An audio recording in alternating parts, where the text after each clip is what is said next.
Hello, testing, testing. Hello. Hi, everyone. Good evening. Thank you so much for coming down to Stashaway's office. We have a really good mix of people. We have some university clubs, we have existing clients. So yeah, it's a really good mix of individuals here. Just want to remind everyone, if you have to walk to the back for any reason, please be careful of the wires because we do have a camera set up here. We are live on Zoom as well as YouTube. And obviously we have Dinesh here from Dollar&Sense. So everybody, please give him a round of applause for coming all the way down to join us. Yeah, so it's approaching 7. I think it's 7. We already have people on Zoom, we already have people on YouTube. So this is actually part of our Master Your Finances series. This is the 4th part, this is the last part. Master Your Finances is one of our, I guess, Stashaway's signature event. So we're not just a digital wealth management platform. We really like to go out and educate people about investing, about personal finance, because we do realize that there's a little bit of a gap between what people think they know and what they actually know. I'm not saying we know everything, but we try our best to share as much as we can. So this is actually the last part for this year. It's been a really, really good session this year. We had 4 sessions. The last session, as I mentioned, we went through building portfolios. We went through talking a little bit about ETFs. We went through talking a little bit about how you can actually build a passive income stream, I guess-ish, with ETF, with investing, right? And then today we have Dinesh here, who's actually going to share a little bit more about his entrepreneurial journey. He is one of the co-founders of one of the popular websites here in Singapore, Dollars&Sense. I'm sure everyone has heard about them. Probably read an article or two if you ever needed to Google something for yourself.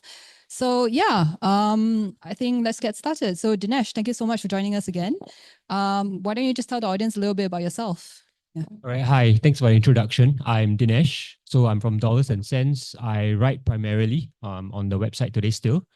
And besides being editor, we've also tried to go into videos today. So you can go on our website. You can see our YouTube channels. So we're trying to interview people, investors, as well as business owners, just to get a different flavor of content.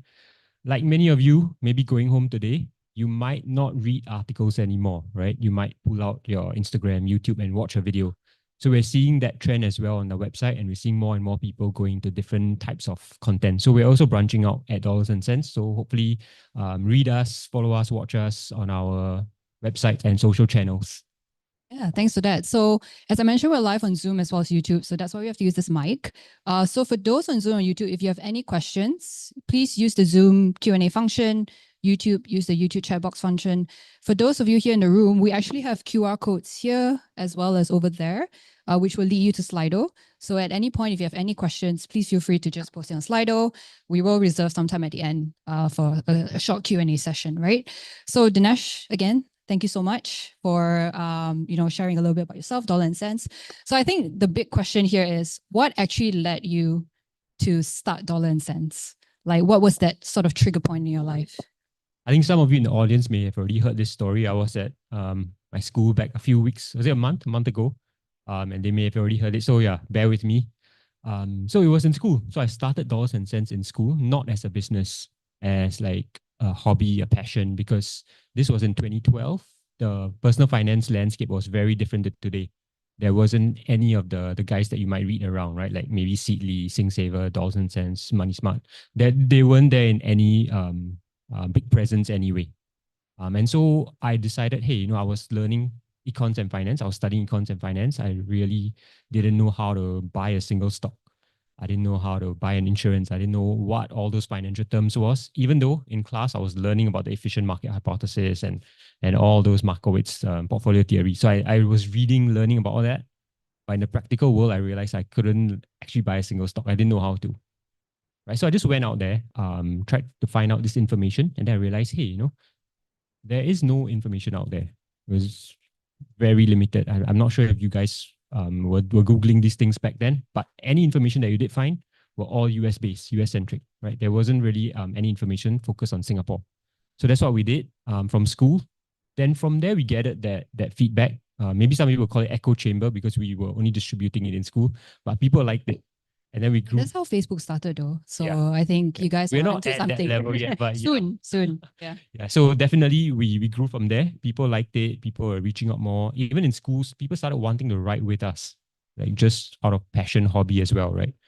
So then it was only after school that we realized, hey, now we have full-time jobs and we still got to write, right? So we did it after work and like over the weekends for about 2 to 3 years. And then in 2015, a lot of the financial institutions started coming to us saying, how can we work together? We had no clue. We hadn't created a media kit, a rate card. We didn't know how to monetize the website at all. We were just writing because we were interested in the topic. So at that point, I think a lot of the dollars, the advertising dollars were going offline to online, right? And in a big way, not just with the main publishers, but even the smaller blogs, websites, publishers. They were going in a big way. And so we realized, hey, we either jump on the bandwagon now or we kind of dismiss it as a business and just do it as a passion project, right? And then don't like, because we were working and then we were engaging these like financial institutions, advertisers as well. So it's quite taxing because sometimes they want to meet up during work hours and we are actually working for someone else. So it's not really fair also, right? So we decided then that, hey, okay, the worst thing that could happen is we start Dollars and Cents as a business and then it fails. And then we just go back to our previous employees and say, hey, we need our old jobs back. And the jobs market was not too bad back then. This was 2015, right? It's still a good jobs market.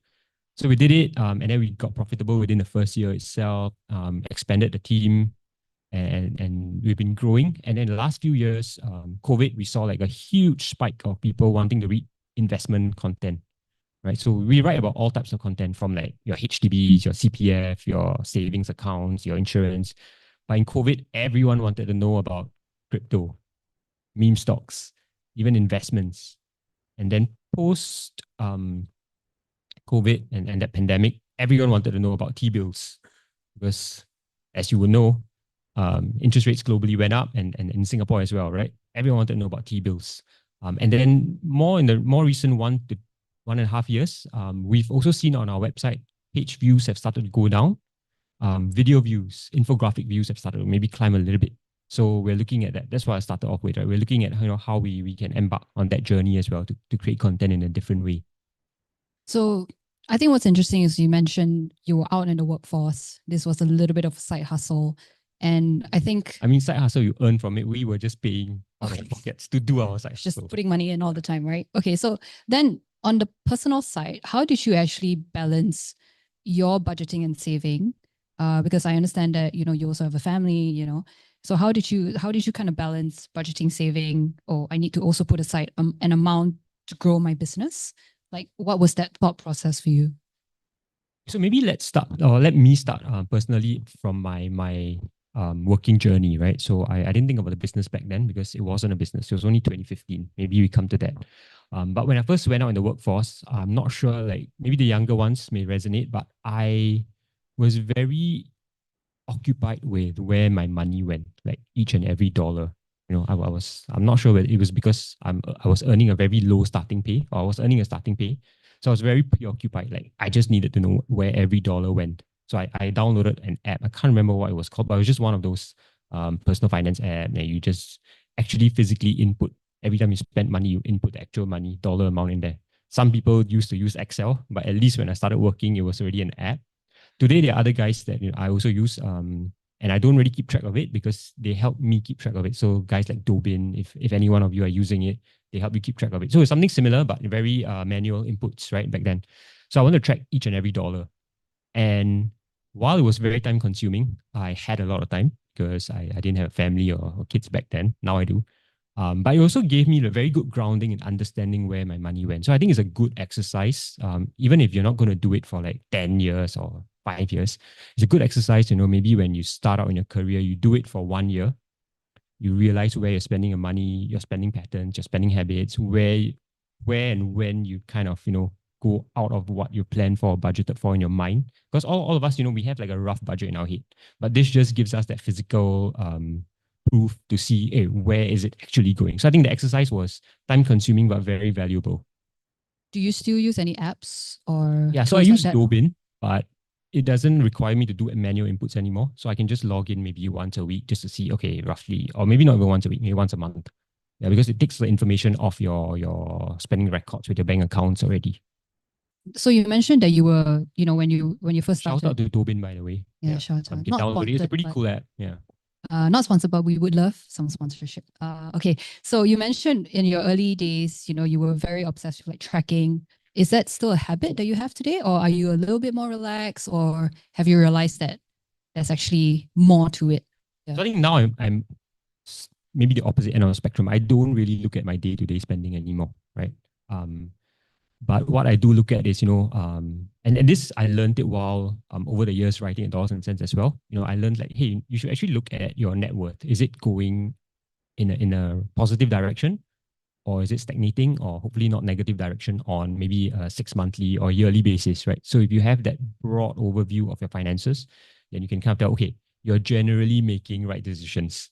Because if family man, you don't have that much time to track every single dollar, and sometimes unexpected expenses just crop up here and there. But generally, okay, are you moving in the right direction that you planned for? So your net worth is a bit more important. There's some ways that you can track it as well. Just looking at bank accounts, or keeping a simple Excel sheet can help you. I used to use Excel sheet, and I'm still like kind of stuck onto that. I haven't found a solution beyond that. But it's a yearly affair for me. Yearly affair. Yeah, well, okay. At least you're tracking. Yeah, I think that's quite important, right? A lot of people. So for myself, even every MRT and bus ride, I track it because for me, it's just a good understanding of where my cash is going. At least I know how much access I have so that I can also enjoy life. Because the reality is that when you manage your finance, like it should not govern your life. It's still your life, and you still need to also you still need to enjoy your life, right? To a certain extent. So I think it's important for you to track everything personally.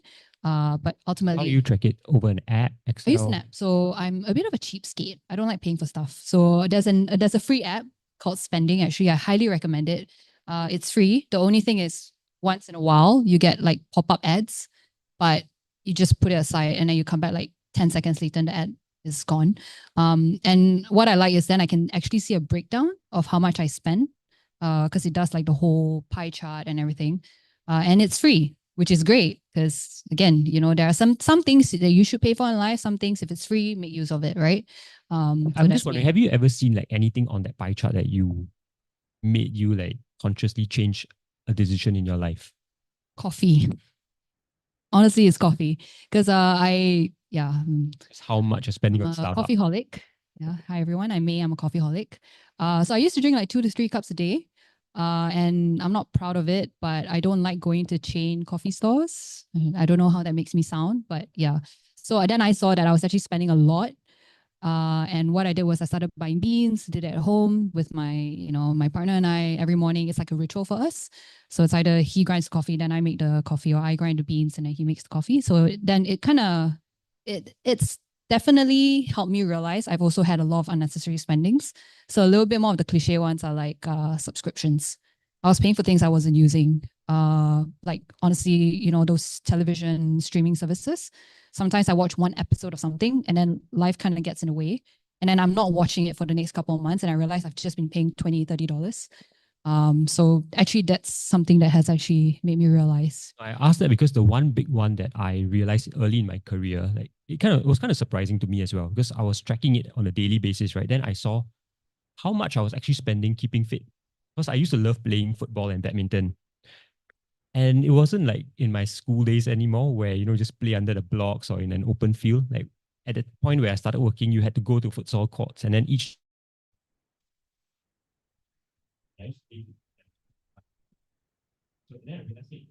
dollars times 5 times 4 weeks is quite a lot of money added up over a year. So then I started saying, okay, maybe if I play less, but don't give up on like keeping fit, right? So you do like cheaper ways to keep fit. Maybe just go for a run, right? Yeah. So that was one thing that surprised me. Like, keeping fit can be quite expensive as well. But okay, then kind of going off tangent a little bit, right? But then there are certain things that you spend on, but it makes you happy and it kind of helps you kind of progress on your daily life. So like as an example, you mentioned that you realized you were spending a lot on football. Football and badminton. Yeah, I realized I didn't really maybe this is better if I put it nearer, right? Can you guys hear better? No difference. Okay? Yeah. I was spending quite a bit of money on football, so like 4 times a week. And then I realized maybe it's excessive as well. Maybe I don't need to play like 3, 4 times, maybe 1 to 2 times. Yeah. So just in those regards. Okay. Yeah, no, very, very interesting. I mean, I realized I was paying a lot for I'm trying not to use names, but those apps that let you go to multiple studios at one time. You know what I'm talking about. ClassPass. Okay, he said it, not me. But yeah. So I realized I was paying a lot for that. So that also I cut down a lot because I realized I wasn't using all my credits. So I think it was also something that was a really good eye opener for me. Yeah. Okay, so just coming back to topic, right? So you mentioned that you founded Dollar and Cents when you were in uni with a couple of friends. So it also sounded like from a very young age you were very aware about like investing and personal finance, right? So what was like a pivotal moment for you? Was it from parents? Like you watched a documentary of Warren Buffett? Or... I think I usually attribute my conscious habits or money habits to my dad, who's quite conscious with his money. So growing up, I saw him keeping a diary. So kind of like what I did with the app, but he did it on a diary. So every month he used to like list down every single expenditure that he had, and then he accounted for it every single month, right? And I grew up with it. I grew up seeing him do that every single month, and then it was just something that maybe rubbed off on me, right? You need to be aware of every single dollar. Somewhere along the way, maybe he didn't invite me to those meetings anymore, but he also stopped doing it, I think, right? And then, but that had already rubbed off on me. So I think your childhood experiences has maybe a very big impact or a bigger impact than you realize on your personal finances. And on this word of personal finances, like everyone asks me, like, okay, personal finance, and we call DollarsAndSense a personal finance website as well. But personal finance is not very personal. Your finance is always intertwined with your loved ones. There's no way to escape it, right? If your parents are conscious with their money, parents are rich, your parents are not so well to do, it rubs off on the way you manage your personal finances as well. So personal finance is not very personal. It's always intertwined with your family. Yeah. So how do you balance that actually? Like right now at this stage in life, right? So you have a business, you have a family, and then you're also trying to manage this really elusive thing called personal finance. So how do you actually sort of balance that? Okay, so let me just start at the beginning, maybe at the beginning of my family. So when I got married, I realized, hey, my personal finance is actually our personal finance already, right? Anything that happens to me will impact my wife, right? Because retirement planning, if I can't contribute to our retirement plan, then there needs to be something that comes in. Then you realize, oh, okay, that's insurance actually. So personal finance works in that way, right? You just have to plan it out. It's always an ongoing plan, and the plan is always changing. Each milestone that you hit in life, the plan changes. So when I first got married with my wife, I didn't want to. This is just a personal thing. I'm not advocating this, right? I didn't want to intermingle our funds. So I said, you keep your savings, I keep my savings, and I don't need to know about what you're spending on. You don't need to know what I'm spending on. But we have like a shared account where we save towards joint personal finance goals. Like at the start, it was saving up for a house. Maybe smaller goals like going for the yearly holiday, and then other goals like retirement, which are a little bit longer. So we have smaller buckets of personal finance savings that goals that we had, and then we kept our personal finances separate, right? So that was the start of it, and then you kind of have to plan around it. So back then I used this platform which no longer exists, unfortunately, called Money Hour. I'm sure there are other like platforms you can use to buy insurance. So they used to give you like a free assessment. So you just go there, tell them what you have, what you don't have, what your wife has, what she doesn't has. And then they give you, okay, here's what you should be buying in terms of insurance. This could be replicated with your personal finance advisor, right? Any financial advisor out there could be replicated quite easily. And then from there, you take that information and then you just digest it. Okay, this is what I need in my life. And then you just buy those things that you think you need and you can afford, right? And then comes to having a kid.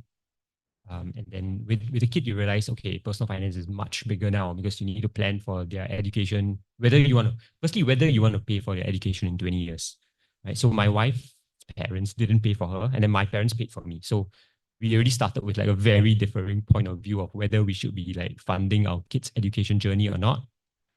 But I just took the conservative stance here, and I default to a conservative stance. I think that's just like better than not having the money when the time comes and then you want to do it.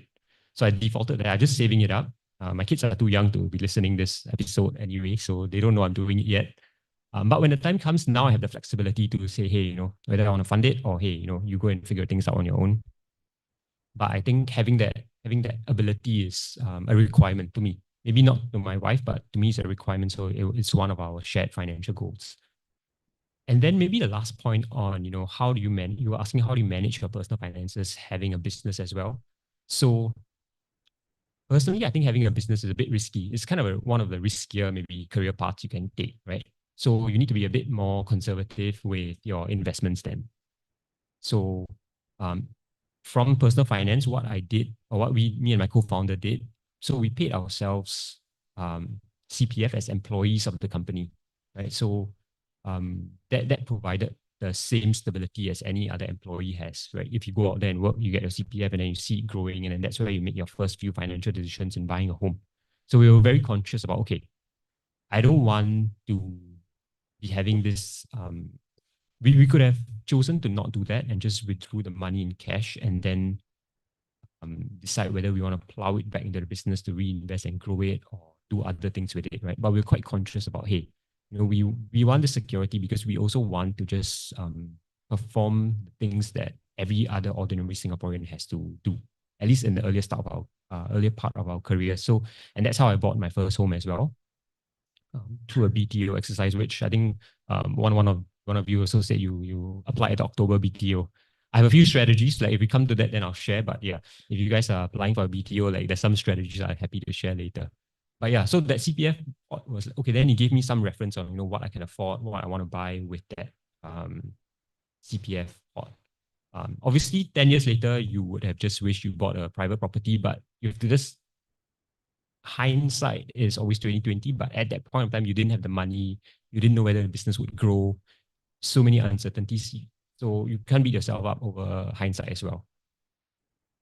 And then with regards to investments, I take a very conservative stance with investments then because of the risky career path I'm taking. So I tell everyone, and I'm happy to share, so like 85% at least of my portfolio is just in the like globally diversified S&P 500. And then 15% I kind of had treat it as maybe play money that I don't intend to lose, obviously, but just like a very small 5% maybe, or even smaller than 5%, maybe like just invest in things that I'm interested in, maybe just to learn.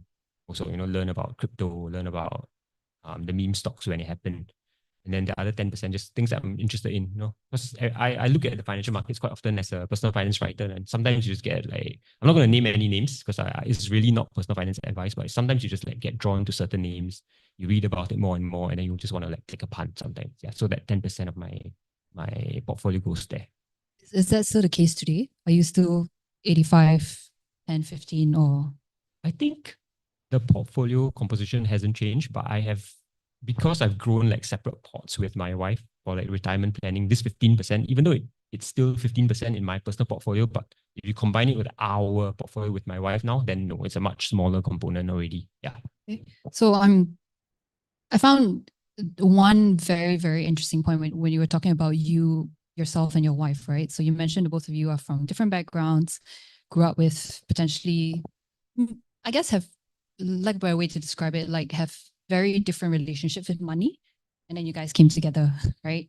So I think for a lot of couples, regardless of age, sometimes talking about money can be very tricky. And I hate to bring this up, but a lot of times when you look at stats, like divorces happen because people cannot just talk about money. So how do you actually, what would your advice be to sort of approach that topic? Say, for example, if there's a couple and they're having a little bit of issues, like how would you actually approach that topic? Again, caveat, I'm not a marriage counselor, but what I can say is, so my wife is from Hong Kong. She's a Hong Konger. And when we first like started talking, it was long distance. So we had a lot of leeway to just chat about many things, right? Because we weren't like going out doing activities. Like our dates weren't like going out doing activities. So we had a lot of time just chatting, right? So maybe a little bit privileged, we got to discuss some of these things a bit earlier on. But I think that's one of the advice here. Then you got to just go out there and have a real chat. Maybe not on the first date, obviously, but when you're a bit more serious and you intend to settle down, that's a serious conversation. Because I also had a chat just very recently at a Seedly, actually, a Money Hero event. I think Money Hero, they IPO'd, so they had like this soiree. So I attended that. Good guys there. But one of the persons I spoke to there was saying that she actually was on the verge of getting married to her fiance or husband to be actually. And then she realized that he had very different intentions of what marriage life would look like for them. So he had like the intention that she would quit her job, stay home, work, not work, maybe raise the kids, and she just didn't see that for herself actually. And it's kind of weird that they never spoke about this, and she never knew that that was his intention for what she should be doing post marriage. Right up until the point they were going to get married. So have that conversation early in life, when you're planning. Don't go and BTO without kind of understanding what your wife's intentions are. I mean, and then be open with what your intentions are for her as well. And then at least you have that harmonious approach to growing it. I've seen this a lot over the years as well. Maybe those older will resonate. Those younger, you'll probably come to it. But as guys in Singapore, you go to NS and then you realize sometimes the girls that they're with, they have different thought processes as well because they are in a different stage of their life in university, and then the guys are stuck in NS. And then if you don't have that communication on how you see your lives unfolding, that's where the distance starts to like creep in. Right? You need to have that conversation, like how you see your lives unfolding. Yeah, very deep. So yeah, any questions? Please again feel free to use in the room. There are the QR codes. Let's keep this interactive. Yeah. Like anyone have questions, just like shout it out. This couple, married? no, so they didn't get married. She, I knew her because she's from Hong Kong as well. So now she's moved to Singapore and she has no intentions to get married. Yeah, so probably a good decision. No intentions at all. From what I understand. Wow, that's a huge shift. Okay, good on her. Good on her. Strong, independent woman. Okay, so coming back to it, so we talked a little bit about like apps that can help with personal finance. You mentioned early on you were using platform Money Out to help with insurance. How do you think the fintech landscape has changed? And perhaps how can like the younger generation here kind of take advantage of that as well? So I think going back to the whole like what the landscape was back then, when I went online, I couldn't search for any information. Then that started to mature. And then I have a story like on my first investment as well. So my first investment, for those of you who keep track of the Singapore market, yeah, I did invest in the Singapore market for my first investment, was this counter called Sembcorp Marine. Not sure if any one of you, they're not in existence today. Okay? I think they got amalgamated into Citrium through various transactions. But my first investment was with them, and it was like around $6, just for reference, right? And then I sold it for a small profit, but that's not my point, right? My point is a few years later, it went down to like 60 cents or something along those lines. So I hear a lot of people telling me that, hey, young people shouldn't be investing in crypto because whatever reasons there may be. But this has been the story whether or not crypto existed. Young people just probably don't have that information, or they haven't done enough research. They're kind of hot-headed. They want to just go in. I was like that as well. And then my first investment was into a single stock. So if I could like turn back time, I would say, hey, learn about it before you invest in a single stock. Understand the company. So I didn't understand the company. I think one of my friends should say it was good stock. I'm like, yeah, great. So that is the worst way to invest, right? Hopefully you guys are more financially savvy than me when I was at your age. But yeah, whether it's crypto or not, like there's always avenues to like just go into something that's hot. And I think the one key thing you mentioned is don't just invest in a single stock, but also like diversify. And I mean, a question on platforms. So I was going to say that I think Stashaway is actually a plugin for you guys, the first robo advisory platform in Singapore. So I think I met Michele when the platform wasn't even launched, or was maybe in the early phases of launching, right? They hadn't had a customer or something like that. So we met. And at that point, it was a very interesting new concept because there wasn't any around in Singapore. It was just like in the US, you read how great things would be, similar to like the stock brokerage. So today we can invest from a few dollars, but back then you kept reading about it, but it was always US. The people in the US can invest from a few dollars. You still had to pay $35 to invest, right? So that whole landscape has changed. I think fintech as a whole, I'm not going to say like Stashaway in particular, but fintech as a whole has just revolutionized the way people can invest. The access. So when our parents, my generation, my parents, when I saw them investing, they were investing in very different ways because they didn't even have that access to stocks. they had to go to like, teletext, call their broker. So they didn't have like that access to just go online and buy stocks. So by the time I was doing it, I had the access, information was a bit more prevalent. I could go online and research these things. I think today, the young people are quite fortunate because you have the world at your fingertips actually. You want to invest in the S&P 500, it's like click of a button. When I came out of school, I didn't know how to invest in S&P 500, even though I wanted to actually. Yeah. I think also what's changed is the fractionalization of shares. So previously, if you wanted to buy like S&P 500, you had to shell out like $5,000. Now you can buy S&P with just like the 100 RSPs and all. Yeah. Yeah. So I think that's something actually really, really cool. What are some, I guess, how has with the ever rise of like fintech companies and all that, right? Has your philosophy on like investing also changed? Like, I think possibly it has been influenced by the rise of fintech and the values that they expound as well. So, I mean, just because my personal philosophy is that you should be globally diversified, it could have come from maybe some of the fintech players also drumming up that message. So I think that message is one that is overall good for the industry, right? Or not say industry, overall good for consumers, the retail investors out there. If you don't know anything, go in like the safest thing. And then once you start getting more and more information, knowledge, if you're interested, then you can go on to like the single stocks, individual counters. If you're even more interested, then you go like deeper levels trading, whatever the deeper levels may be, right? There's no kind of end to that. But as a beginner, I think the philosophy, maybe I'm a bit blinded to my perspective as well, but I think the right way to invest is just that globally diversified stock, regardless of how you achieve it. Stashaway is definitely one good platform, but there are other ways to do it as well. But just that globally diversified investment portfolio. Start with that, and then you will kind of understand your own interest levels. Don't just read about the next hot thing and then invest in it. You understand your own interest levels after a while, and then you start doing what I call funnier things, your money, because it could be crypto. And maybe I'm just saying don't do it because I'm not well versed enough, but people have become rich over crypto as well. And if you trade it and you don't look at it as an investment, then there's a possibility, a validity to doing it as well. I think the important thing, which I've also stressed a lot, is that it's not one size fits all. It's really one size fits one.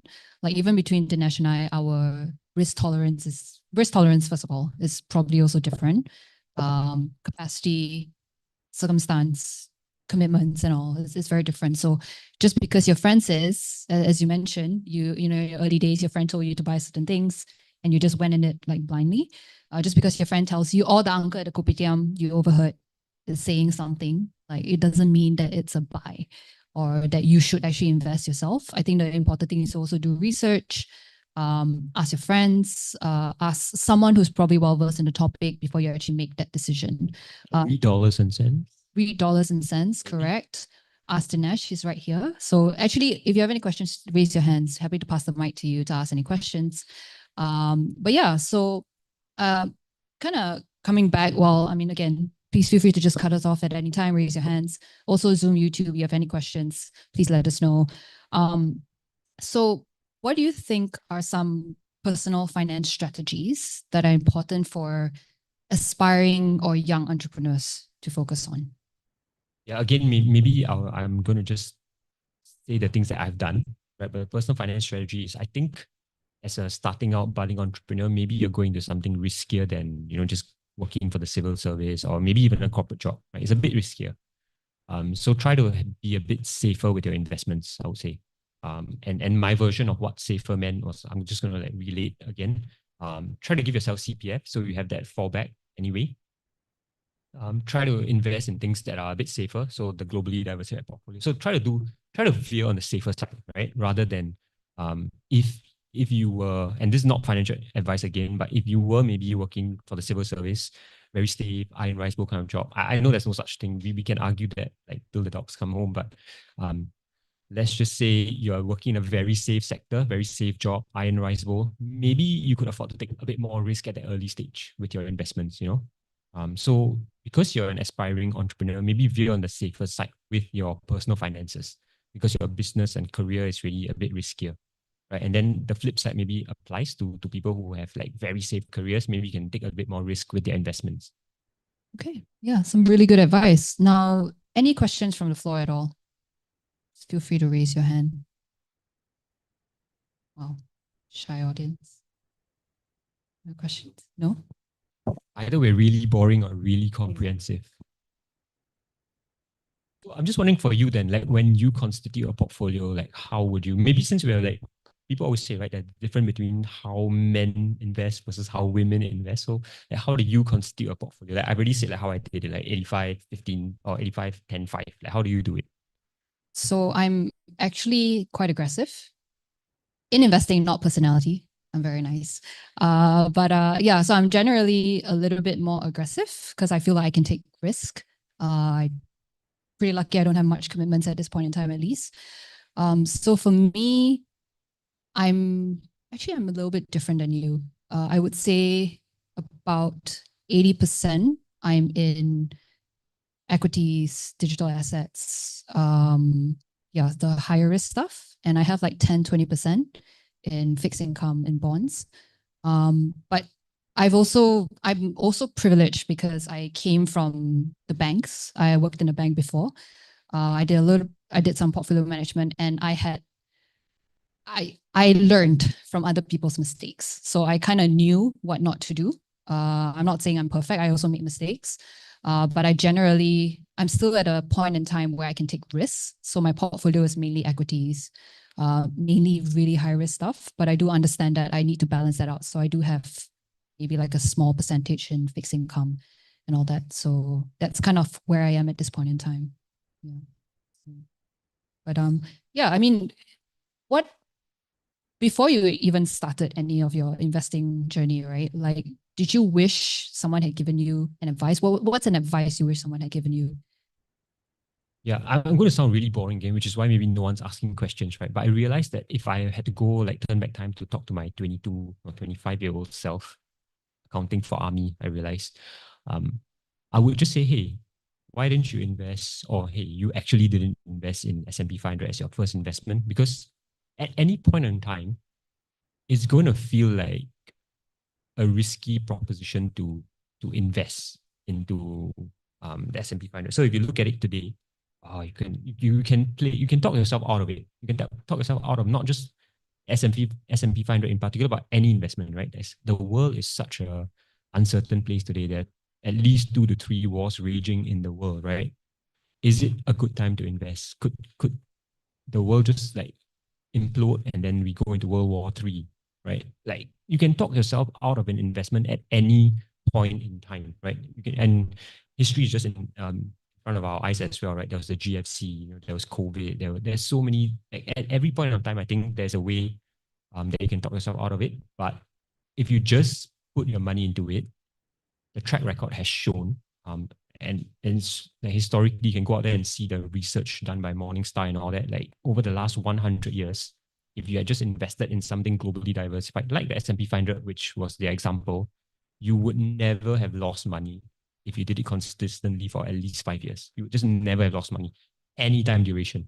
You just do it for 5 years, there's no way you lose money, right? This is obviously historical information as well. It might not apply going forward, but we can only rely on information that we have, and that's information that we have. No, I think that's a very interesting point because the reality is when you look day to day, if you go home today, Google S&P 500 and you look at the chart, day to day, there's a lot of volatility. But then when you actually zoom out, it's just always been trending upwards. So at every point in time, everyone always shouts, it's a new high, get out, get out, get out. But then the reality is like there are always new highs. So okay, so the one thing is obviously, are you prepared to take that risk? Can you stomach that risk? Are you willing on a daily basis to potentially look at your portfolio and be like, oh no, I'm down 5% today. I'm up 2% the next day. I'm down 15% the following day. Like, is that something you're comfortable with? If it's not, then maybe you're in something that is probably outside of your comfort zone or your risk comfort zone that you might want to the other thing I would advise, like, if you are not a trader, don't look at your investment portfolio every day.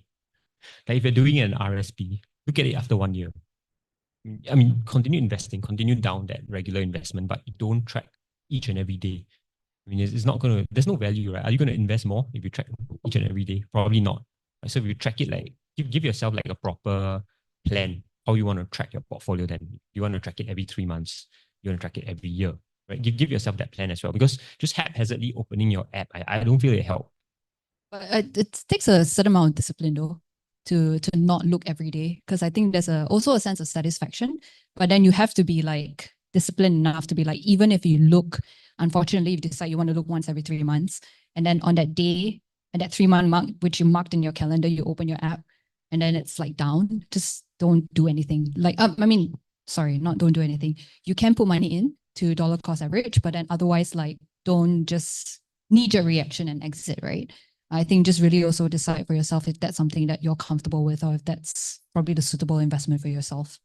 Yeah, so generally also markets always trend up. Just be patient. Investing is a long-term game. I guess the other advice, no, not advice, maybe personal advice, if I could tell myself this advice, right? So I'm not advising anyone. I don't know. I just have to caveat it. Like, I'm not like it's not financial advice, right? yeah. Not financial advice. I would say that, each time the market went down by a certain percentage, would you make a decision then, right? Let's say arbitrarily, let's say the market went down 20%. Would you just plow in a lump sum because it went down so much so quickly? And then my answer to that is yes. Right? I would do that. And I did that during COVID. But I just went down so much that I didn't have enough money like every time it went down 20%. I think it went down 50% at one stage. Right. So I told myself that, hey, if the market went down by a certain percent, you can give yourself this arbitrary number and you can speak to whoever like you trust and want to take advice from. But for myself, it's like about 15 to 20%. If the market just crashes within a short period of time, 15 to 20%, I would think, hey, it's a good time to maybe double down on the investments that I'm already invested in. Are there any mistakes that you've made that you can share? Not so much investment mistake, right? Yep. But this is an interesting story, because before we came on, like in May's notes, right, she told me to prepare some anecdotes. And this is one anecdote that I prepared, but you haven't really asked me about it directly, so I'm just gonna like say it. Let me ask you now. Tell us your anecdote. Anyway. Yeah. No one has any questions anyway, right? So when I got married, so I got married. So you guys know the background. My wife's from Hong Kong. I am from Singapore. So getting married in either destinations was probably a no-go, because then, Indian families, like, who won? Did we get married in Hong Kong? Did we get married in Singapore? Someone wins, and we can't have that, right? So we got married in a neutral destination of Thailand, Bangkok. And we spent a lot of money on that wedding, like a lot. I don't want to say the number, but yeah, it's a lot. And over the years, I've just struggled with like thinking whether it was a good or bad decision. And I find myself like going back and forth, right? So at first, it was a good decision. Like maybe when I was doing it, maybe caught up in the hype of getting married, excitement as well. Like, yeah, we wanted to do it. We called all our friends. Yeah, it was great. It was a great experience.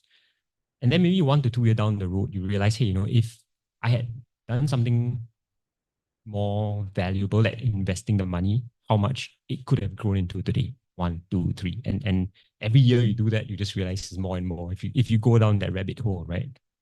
And then I come to the stage today, after going back and forth a few times, I tell myself, hey, one, if I'm going back and forth a few times, it can't be necessarily a wrong decision. It can't, right? Because I'm veering towards, yes, it was good.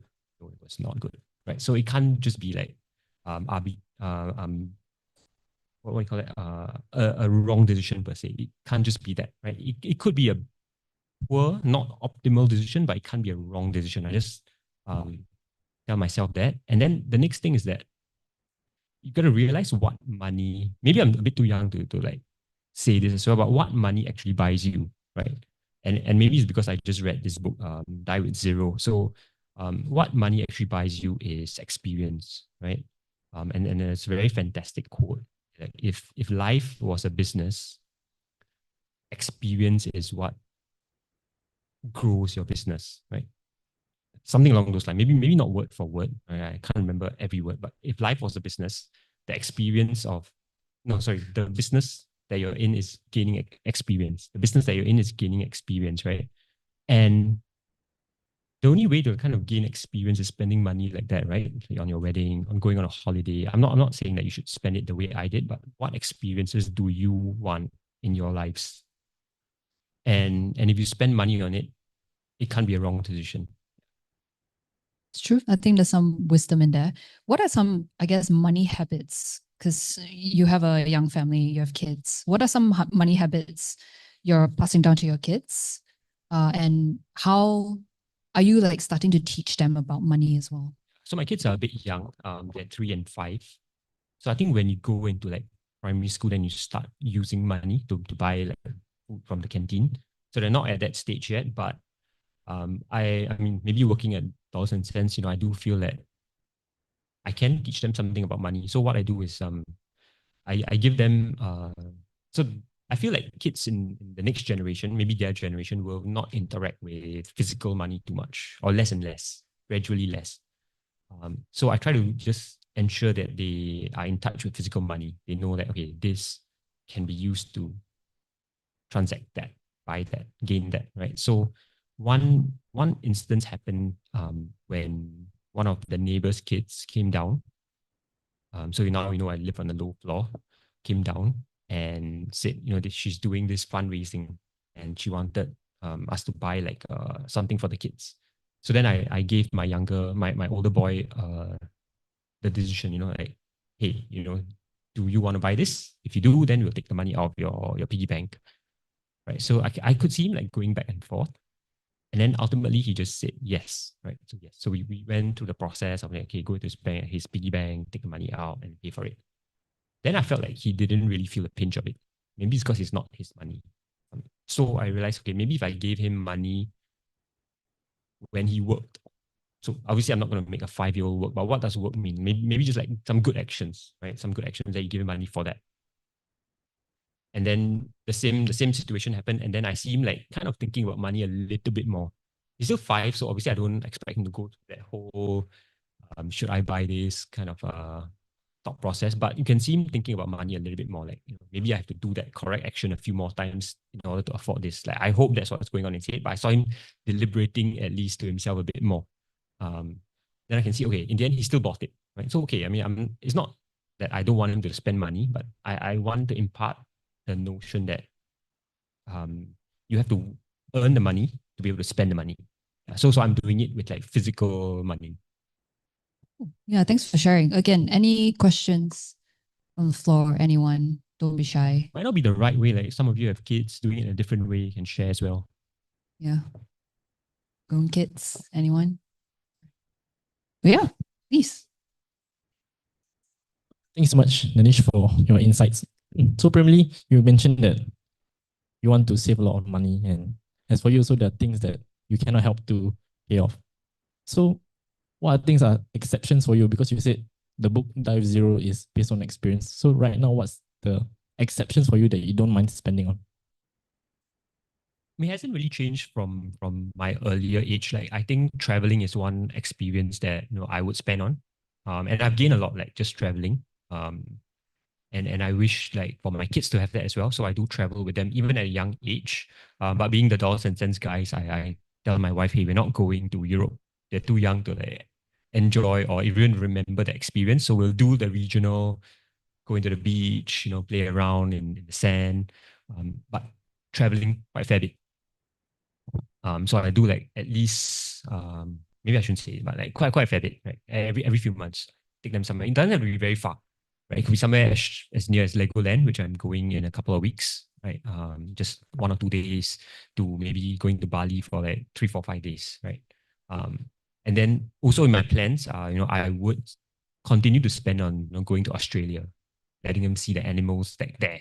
We just went to the zoo, so like kangaroos are in the zoo, but it's just different like going to visit Australia, to me at least, right? I've gained a lot from like that traveling, so I wish to like let them enjoy part of that as well. And that's what I feel like I don't mind spending on. And then on the opposite side of it, maybe just to say like what I do not like spending on. I don't really get a sense of value from just things, like products, material. Which I hope my wife is not watching this, but she does, right? She does probably get a lot of happiness from things. So we kind of have to like internally balance that out as well. Okay, thank you so much. Hand raised over there just now. Great.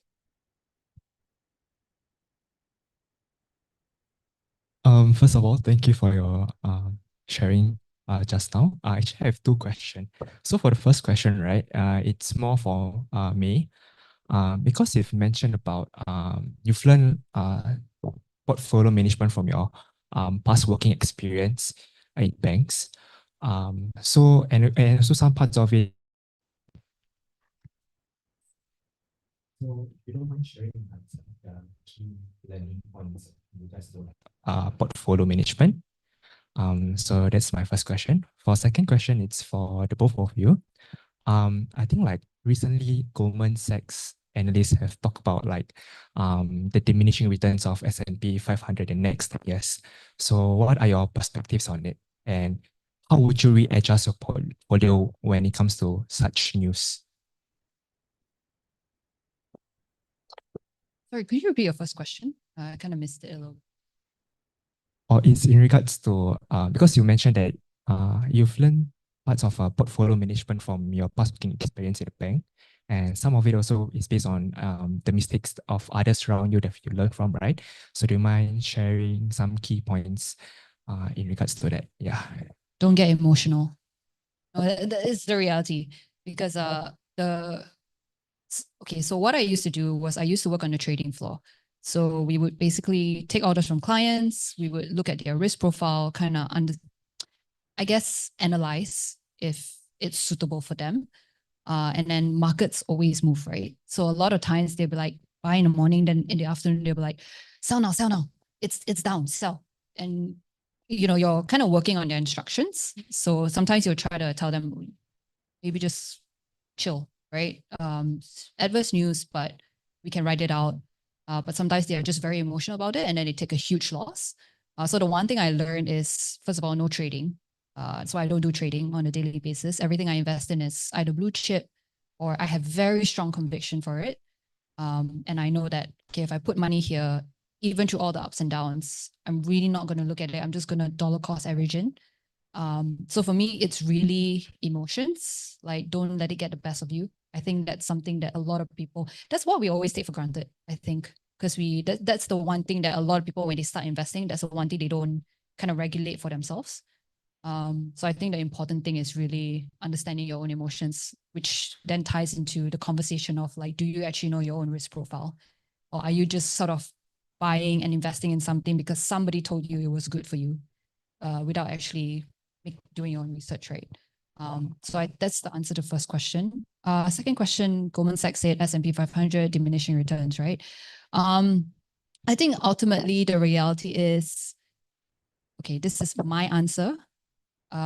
Nobody knows what the future holds. At the end of the day, the only way you will know whether you're right or wrong is if the market tells you you're right or wrong. So at the end of the day, if you personally feel like maybe this horizon is a 10-year timeline, but within this 10-year timeline, I'm still willing to take that quote unquote risk, then by all means go for it. At the end of the day, every data and everything that you read is put in front of you. It's basically stories to sell at the end of the day, right? It's whether or not you have the conviction, whether you believe in these companies. And the S&P 500 is made up of 500 of the largest companies.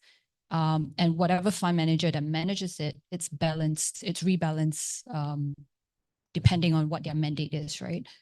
So it's whether or not you also trust these fund managers to a certain extent. So this is my answer. And for me, personally, regardless of what, I think it's very good data points for me to just formulate my own sort of investment strategy going forward. But I would not read too much into it. I just kind of take it at like face value. That's me.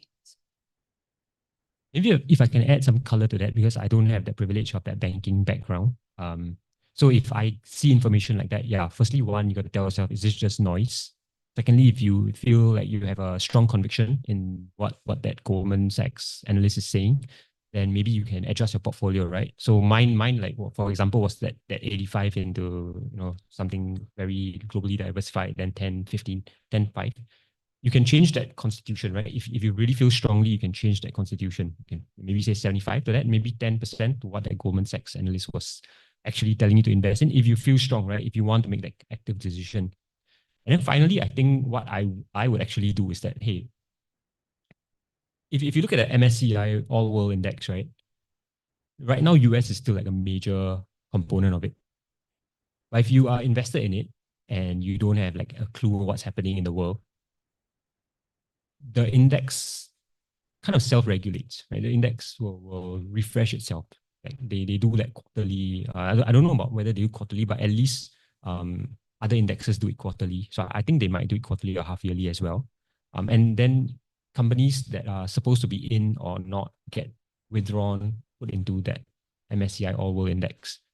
Right. So if the world pivots to such that S&P 500 is not delivering as much, and then maybe another country like whatever, China or India is delivering more returns, it will naturally already pivot in its constitution at that index level. So you also don't have to make any decision because am I really smarter than this person managing the MSCI All World Country Index?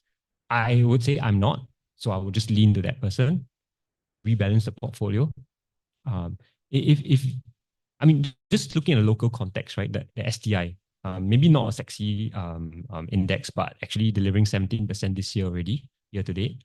If you just look at it, how different is it since you first looked at it? There are a lot of companies there that are, obviously the main ones are there, the banks are there, Singtel is there, but if you look at other components, a lot of them have been taken out back in, some of them multiple times. But it's just always evolving, right? So the MSCI index maybe is like on a global stage, evolving at that level.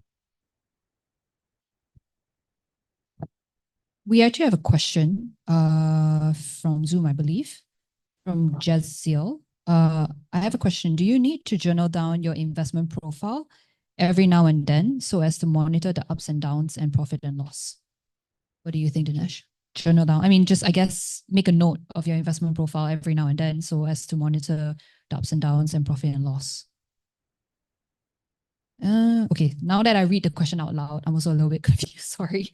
I guess what she's saying is, do you note down or do you actually, I guess, keep track of your investment profile or when your profile changes just as to know whether or not your risk assessment, whether your risk profile as an individual, as an investor has changed?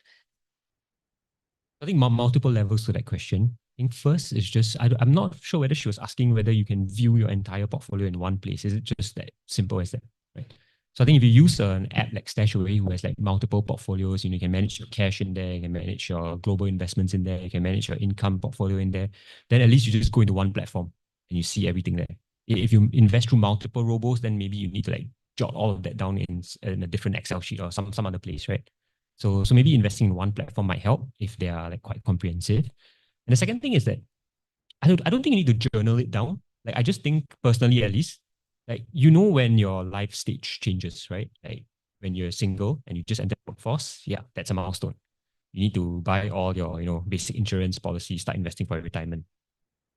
Then when you get married, yeah, another life milestone. You're actually in charge, not in charge directly, but like indirectly in charge of someone else's retirement plan as well. So definitely changes to how you invest, buy insurance as well.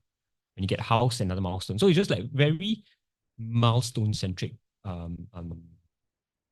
processes that drive the decisions that you make after that. When you get your first job, when you get married, when you get a house, when you get kids, So I look at it that way. I don't journal it down, but it's just very like milestone-centric for me.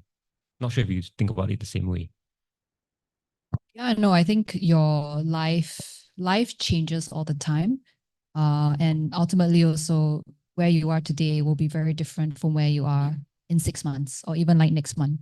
So I think it's always, you don't need to look, I think as Dinesh mentioned early on, like you don't need to look at your portfolio every day, but whenever there's a milestone or your circumstance change, or say, for example, today you're not planning to buy a house, but tomorrow you decide, okay, in 6 months, I want to buy a house because of whatever reason, then you need to relook at your whole investment portfolio, right?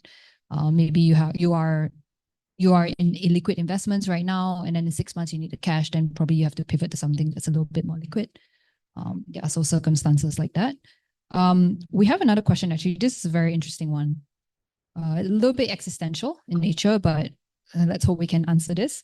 Many young people are very savvy with money, Indeed, they feel that everything is a quote unquote transaction. The attitude is, what's in it for me? Example, doing household chores only because they will get extra pocket money. Would that run counter to doing things because it is inherently good to do? Example, doing housework because it allows everybody to enjoy a clean home. It's quite an interesting question.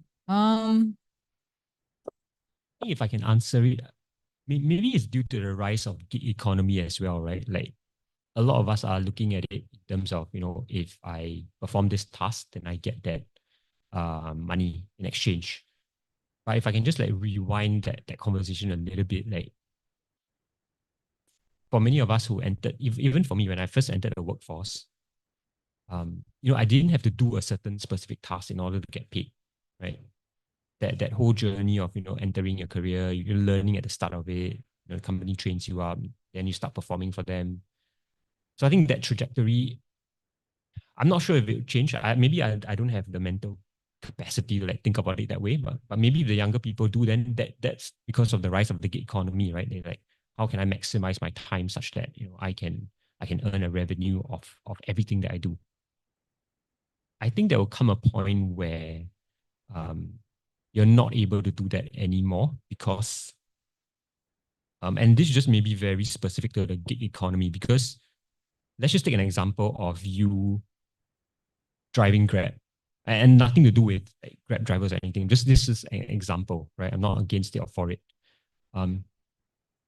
If you drive for an hour, you get a certain amount of money, certain amount of dollar value, right? If you drive 2 hours, you get a certain amount of dollar value. But there will come a point where you cannot drive anymore because you are limited by your time already, right? You need to sleep, you need to eat, you need to do these things. So you can't monetize your time anymore already. So your time, so that value proposition like fails, right? You can't monetize it in that way anymore. And the only way maybe you can monetize it is if you do a higher value work, right? But then if you had built your career based on that trajectory, it's very difficult to now say, hey, I instead of being a Grab driver, I want to do something else. I want to do a higher value work, maybe work in a I don't know, like in a bank, advise people on their finances. You will never in this career, you can't do that anymore. You don't have maybe that skills, right? So what you do at the early part of a career is actually building your skills to a point that, your value to the company, to the business, to society will be incrementally worth more, right? Each hour of your day will be incrementally worth more to society as a whole. And that's how you get paid a bit more, right? So you shouldn't think of it, especially at the start of your career, you shouldn't think of it as, hey, am I really getting paid that X amount of dollar more for working that X amount of hours more? You shouldn't think about it, especially at the start of a career. Maybe if you're in later stage of a career, maybe it's a valid question, but just especially at the start of a career, you shouldn't think of it that way, because then it limits the way you think about your career trajectory.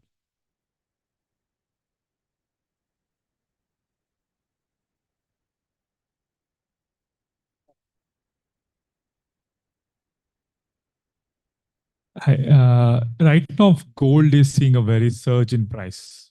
So, how do you think we should invest in gold? I mean, if you ask my wife, she would say, let's buy more jewelry.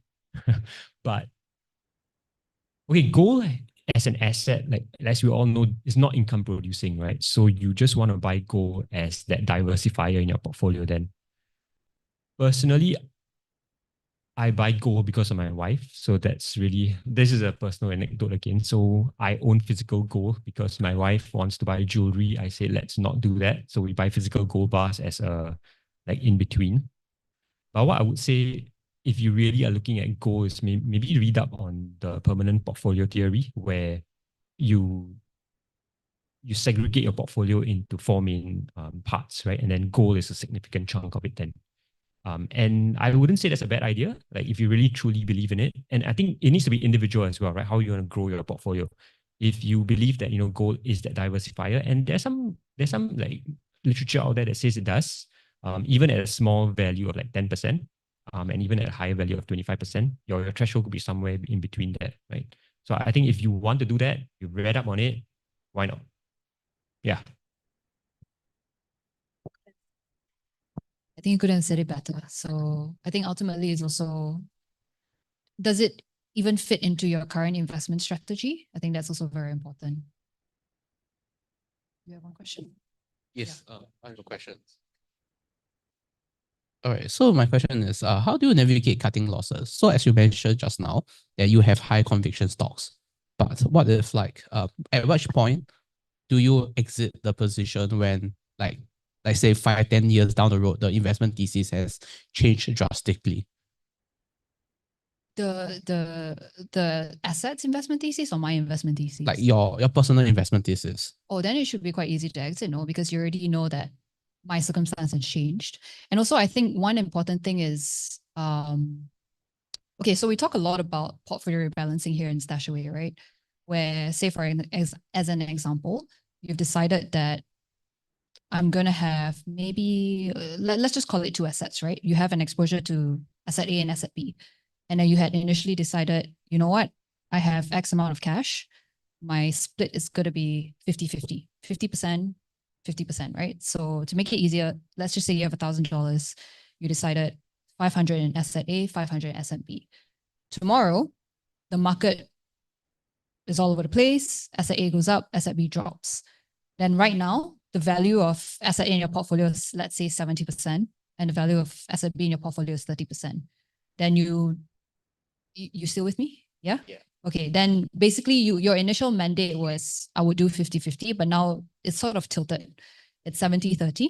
So that also kind of skews the risk of your portfolio already.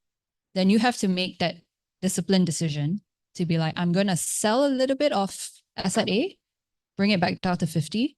Whatever excess cash I may have, I will buy a little bit more into asset B to kind of bring it back up to 50. So I think it really also depends on your own personal, how you kind of strategize your portfolio to be.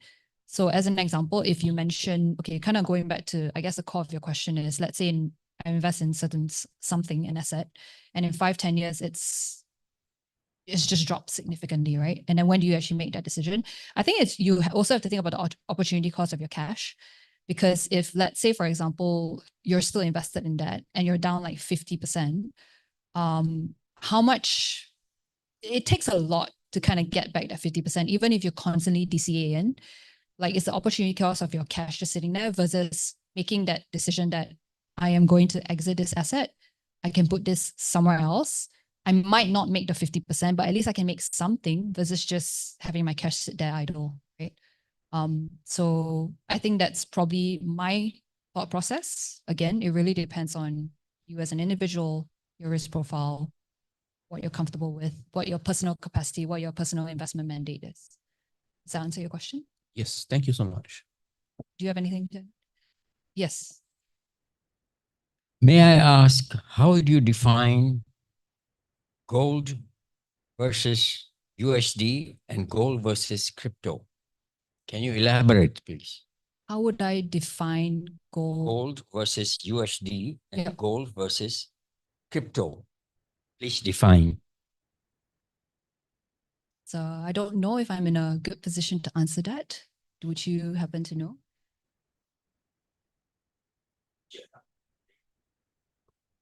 I mean, I would just say I'm not like an investment analyst, right? But I think gold has traditionally over the last few hundred years, at least empirically 100 over years worth of evidence, you can see that it's been a decent portfolio diversifier, especially in uncertain times. So if someone comes to me and say, hey, I want to invest in gold as part of my portfolio because it does this, I would say, hey, who am I to say it's a bad idea? But if you're just going to keep cash and USD, even though we are in Singapore, then I would question like why the need, right? Would you just be better off investing that USD cash unless you need to use that physical USD cash in maybe your kids' education in a few years, or like why are you keeping that cash? I would just ask that.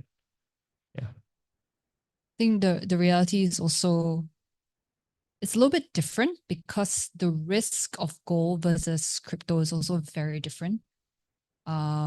So it really is, I guess, it's a need base. And also, wow, it's actually quite a tough question. It's a good question.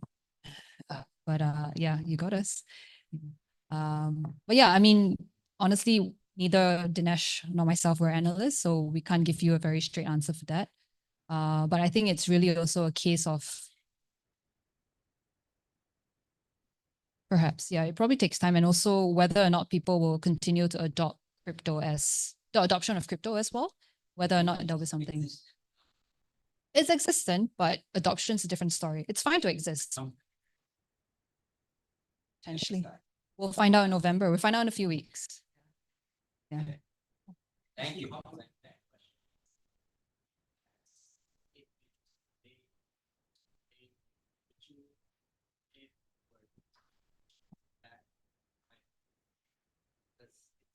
Becoming trend of the future.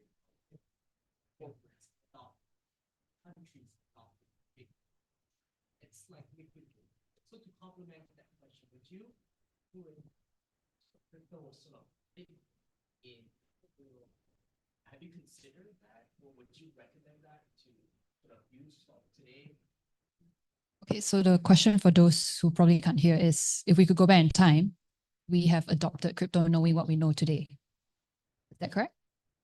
Of course. I wouldn't be here. I'll be on a yacht in Sicily, enjoying life. Yeah. I think your question is whether we would buy crypto as youths today, right? As used today. Yeah.